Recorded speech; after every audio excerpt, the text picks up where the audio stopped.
Hello, everyone, and welcome to our podcast, Inside National Security by the National Security Academy. I'm Cassian Peña, and today I'm joined with my dear friend, Dexter Ingram. Hi, Cassian. Really excited to be here today.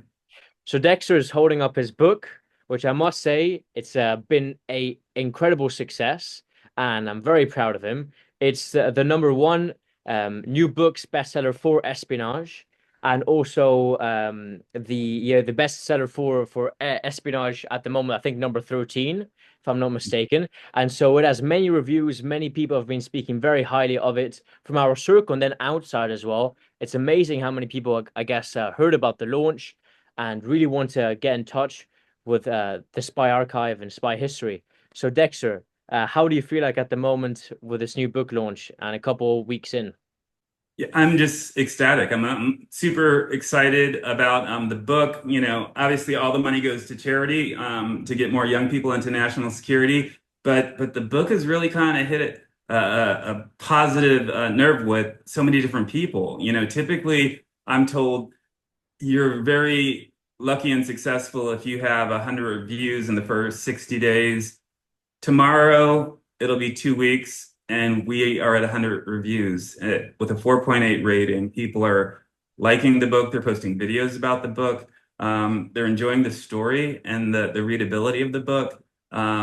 It's very, very cool. And I'm excited to kind of share history because I'm a nerd at heart. I'm a history buff. But I also love the history of espionage in particular. So this was like just a passion project that I thought would sit on a shelf somewhere and it would be something that I did that obviously was going to again raise money for charity, but it's doing surprisingly well, and we want to keep that, knock on wood, momentum going.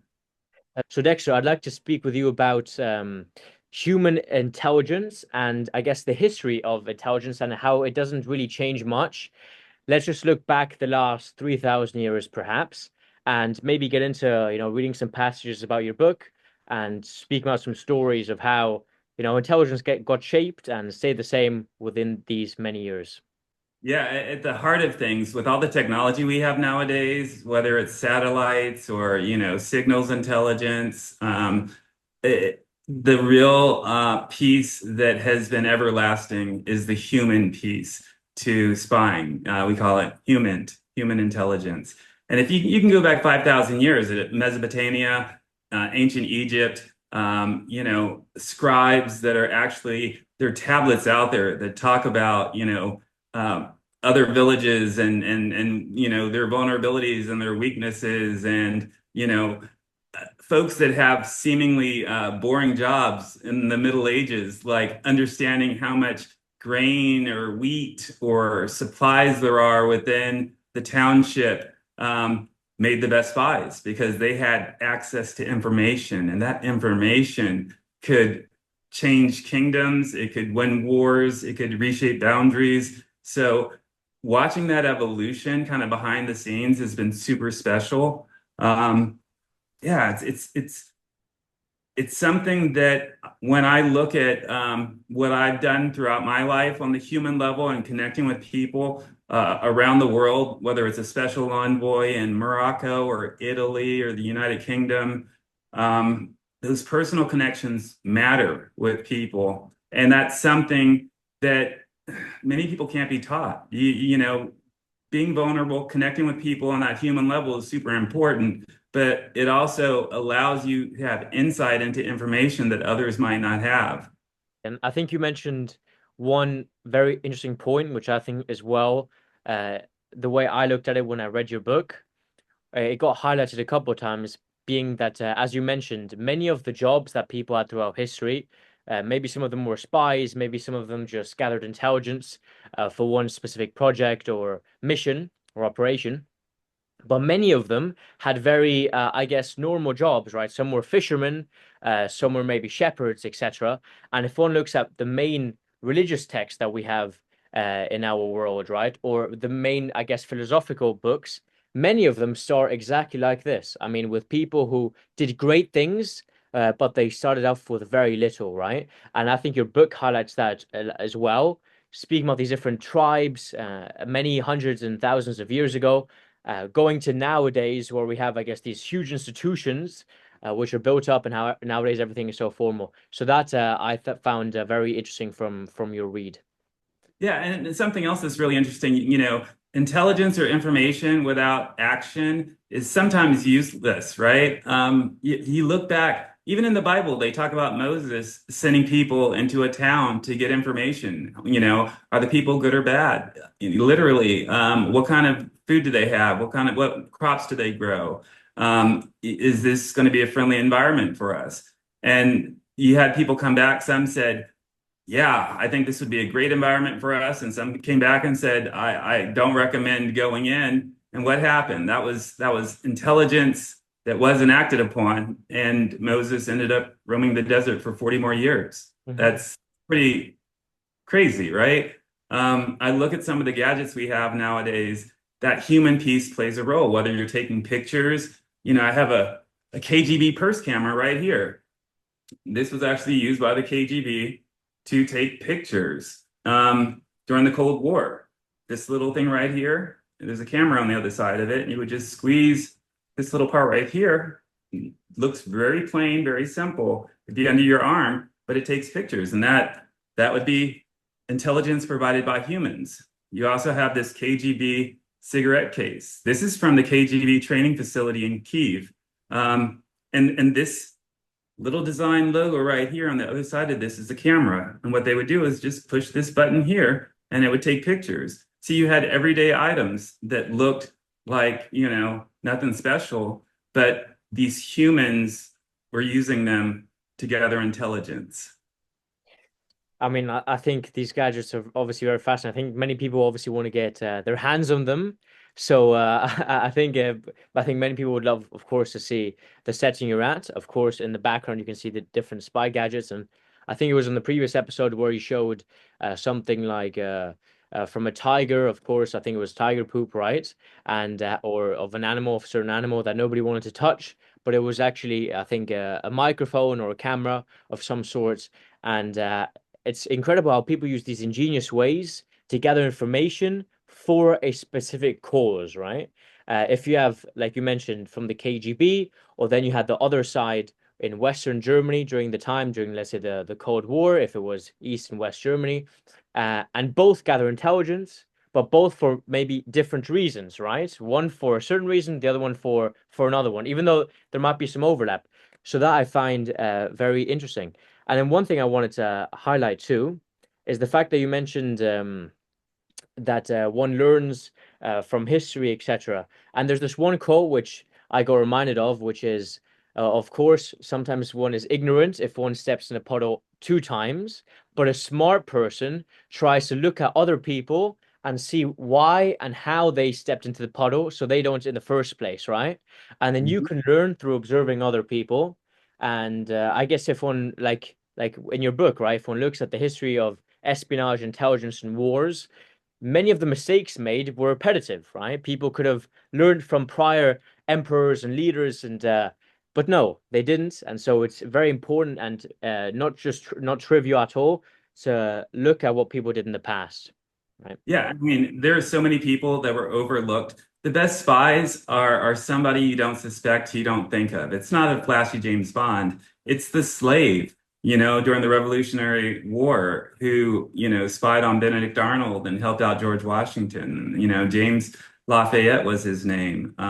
You have folks out there like the women in World War II or even the Middle Ages that were overlooked and thinking, oh, there's no way they could be spies. So men were just naive and spoke freely about everything and anything in front of them. Mhm. And they call that castle intelligence, right? I think that again, the movies and the TV shows with the flashy kind of spies, in real life, what you want is that spy to be symbolic of that piece of poop that I showed you that was a seismometer. You don't want to touch that piece of poop or that dead rat, which is really a dead drop and it might have microfilm inside of it. Nobody's really going to touch that piece of poop or that dead rat. You want to be that piece of poop and that dead rat in personal form because you don't want people paying attention to you. You want to be the waiter. You want to be the servant. You want to be the gardener. People just kind of don't pay attention to and underestimate at their own risk. Right. It starts off, what if I told you history's biggest turning points weren't decided by the generals whose statues fill our parks, but by the people whose names we'll never know? There's a hidden world where empires crumble through secret exchanges, covert meetings, and silent plots, not through open warfare. This is the dark theater of espionage. Forget knights on horseback or stiff diplomats with quill pens. Picture instead the nervous messenger slipping past guards with a tiny note that could topple a kingdom. We talked last time about the code talkers who were punished for speaking their native language, but that became so vital and so important during World War II, where they became Marines on the front line, talking over the radio in an open way where the Japanese could hear it, but they had no idea what they were saying. So that goes into just a core component of what I believe. The more diverse the organization, the stronger our national security apparatus is. And Dexter, I think many people have many questions about maybe future surveillance slash intelligence projects and things that are going on. They're scared because of the constant change. At least it feels that way. But now I Mhm. guess through our conversation today, our thesis is maybe a different one, right? Which is it's kind of stayed the same throughout the last 3,000 years. What can you say to that? Yeah, a lot of, again, the human piece has always been at the core. Technology can fail. It can. And, I know folks out there when their GPS is whacked, they don't know how to read a map. I grew up reading maps and navigating with compasses and planning out trips. You didn't know where the traffic jams were or the shortcuts were. You just did the best you can. And there was a truth behind that, technology can make things so much easier, but it also can kind of cripple us and cause us not to learn the basics. When I was flying airplanes for the Navy, we had highly sensitive equipment and technology and GPS, but every single year I would have to fly that airplane using a sextant. That means something that's old school that looks at the sun or looks at the moon and understands the stars. And if everything goes out, I need to be able to get home. And then that was just core, and that was still happening in the 90s. Right. And I guess if one looks at the main militaries around the world from pretty much every power, some of them have obviously mandated military service, some of them don't. But nearly all of them, I mean, you might be able to enter after a college degree or a master degree with a very high position already from like the get-go. But everyone has to do the basic training, right? If it's the 1 to 3 months or even longer, depending on the country, right? Everyone has to start off from the bottom to be able to read the map, to be able to go through some suffering, maybe sleep with wet clothes on, I don't know, go out camping with not many things, right? And be able to go over some hurdles with your team and all these things. Many people, I think, especially like you mentioned now with technology, they think they can hop many steps all at once, right? Because with the technology, of course, they're so much more productive. But in reality, to understand the essence of something, one has to start off from the beginning, right? You do. It's that whole like Karate Kid wax on, wax off philosophy. I remember, being in flight school, and obviously you're learning issues like meteorology and aerodynamics, but we're also having to physically do things. I had to basically swim a mile in my flight suit with my boots on, you know? But it was something I trained for and worked on. I had to go through SEER school, which was survive, evade, resist, escape, and it's you're treated like a prisoner of war, and it gets you kind of prepared if you're a Navy SEAL or if you're in aviation to be captured. These really intense, hard things are at the core of what we do because if everything was easy, everybody could do it, right? Not everybody can be a Navy SEAL. Not everybody can be in the CIA. Not everybody can be in intelligence or diplomacy. It really is something that you got to understand your trade craft. You got to understand the history because if you don't understand the history, you're going to be doomed to repeat and make the same mistakes over and over. I mean, I look at Pearl Harbor, I look at 9/11, I look at October 7th, I look at all kind of different events that have happened that we have to learn from. Too many times we have situations happen where I call it the rules are, written in blood, meaning normally it takes somebody to die before the rules change. Well, we got to get out of that habit. We got to look ahead at things. And this book talks about that. That's again part of intelligence. It's not waiting and reacting. It's going, what do we know? What's the landscape? What's the military situation? You can win wars if you're outgunned and outmanned. That was proven during the Revolutionary War. You had George Washington creating the first civilian spy network. You had the U.S., well, now the U.S., but yeah, George Washington using guerrilla warfare. This unconventional and irregular warfare allowed us to be the country we are because we were definitely outnumbered and, outgunned, but we also looked at bringing in allies like the French. And we had to prove ourselves because nobody wants to be an ally of somebody who isn't being thoughtful in what they're doing. So that intelligence, that spying, that information, those pub owners or waitresses during the Revolutionary War that were overlooked, that took secrets back, that was a game changer. Mhm.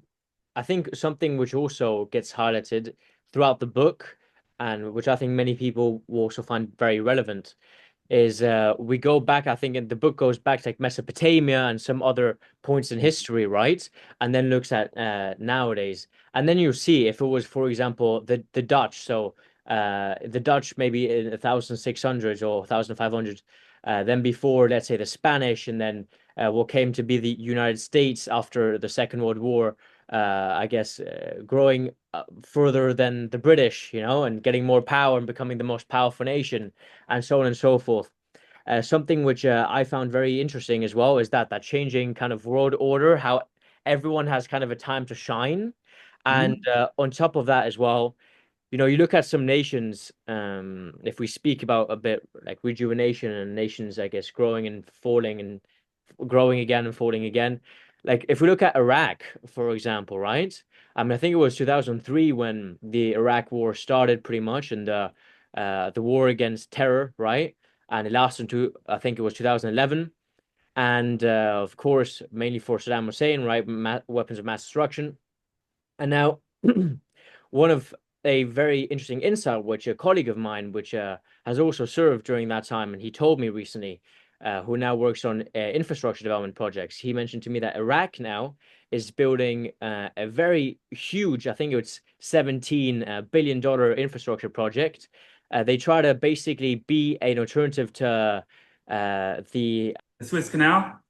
Yes, exactly. Yeah. So they're trying to build a new highway kind of starting from Iraq, going through to Turkey, and then enabling goods from Asia to go to Europe, right? And then you have this nation, Iraq, which for such a long time, I guess, was war torn and still to this day has huge problems with infrastructure, but they're trying to build up and rejuvenate. And that shows, I think, linking back to the book again, that all these nations, right, if it's they can always grow back again, right? It doesn't mean that you're destined to fail or you're destined to succeed.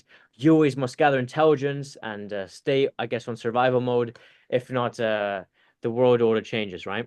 Yeah, well, I mean, look at World War II, right? Prime example. You look at Germany and you look at Japan and where they are now in the world order and their economies, their people, their education systems. These were countries that lost the war, that were in one case, had a nuclear bomb, a couple nuclear bombs go off. But now they're thriving. If you look at Iraq, we went in, like you said, 2003, and we dismantled their security infrastructure, which was basically the Ba'ath Party. And then there was nobody to keep it secure except for Americans and our allies, and that's not necessarily smart. Then the members of the Ba'ath Party, who were the security apparatus, went on to form ISIS, which became a nightmare. So that was a lack of intelligence. That was a lack of, and if people knew about it and didn't act on it, that's another, big gap. So we have to learn from those mistakes, and that's super important. I worry that people don't see the big picture. I've spent 30 years doing these things, and I think I've saved a lot of lives throughout my life. And that's not a braggadocious thing. It's just a factual thing. When you're trying to be cooperative and honest about threats and the repercussions of certain actions, not just scratching that itch. Super important. That goes again to intelligence, not politicizing the intelligence community, and again, learning from history. Mhm. This is another part from the introduction. Most history lovers know the glossy version, the grand battles, the peace treaties signed with pizzazz, but behind these stories is intelligence, deception, covert manipulation, a spider's web spun by faceless agents whose secrets touch everything. They're tilted, they've tilted the scales at critical moments, but their influence has vanished into historical footnotes. And this really highlights these people and their influence and these amazing stories. If we look back at these 3,000 years of intelligence, human intelligence especially, what's one lesson the normal person that maybe isn't within this sector or wants to get into it should learn? I think that a lot of people get comfortable in their own world and their own environment and what they've experienced throughout life. They can sometimes rationalize really sometimes dangerous situations. I've been in the room where somebody thought a door slammed and it was a bomb going off. And I had to grab the person, pull them to the ground. In her mind, she was rationalizing what she's experienced in the past. Oh, somebody just really slammed a door really loud. And then seconds later, window blows in, the dirt comes in, all that kind of stuff. So always be curious, always be learning, don't get complacent. There have been a number of times where I've been in situations where, we were minutes away from dying and half the group didn't know it. They couldn't tell. You're with people that are either too macho or they're trying to not be vulnerable. And being vulnerable is a key asset. It helps you connect, but it also helps you get your ego out of the way so that you can be out there on the front lines or behind the scenes saving lives. Well, thank you very much, Dexter. Again, The Spy Archives, very much recommended. Top seller, bestseller, with an espionage and recent releases. So it's definitely up there and it should be on everyone's shelf today. Thank you very much. Absolutely. Thanks so much, Cassian.